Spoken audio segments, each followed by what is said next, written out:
There's nothing complicated into this, but just in case you want to see how this happened, here it is. Press power.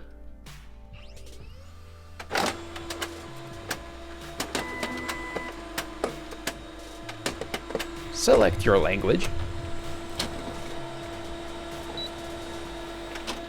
Select your country. Select your time zone. Now select the date and time. Seriously, this is important for any network devices. If date and time do not match other devices, it may not communicate very well. And no, it does not support 24-hour mode. Skip this. I didn't do it and everything worked very fine. If you didn't connect your printer with a wire, you will have to say yes to select your network and input the password.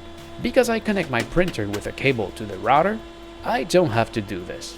Always go for a cable if you can. And that's it. The machine is ready to go. If you want to add it on your computer, first set a static IP to the printer or reserve its address in the router for a better stability, especially with printers. I can show you how to do it with the video in the upper right corner. Also, I can show you how to install the printer on your Mac. However, if you have a PC, good luck. It's always a nightmare. Visit Canon website to find every driver, and seriously, good luck. So this is it. Thank you for watching. I hope it helps. If yes, please make a thumbs up. If you have any question, please ask in the comment below. I may simply answer you or even maybe make a video just for you.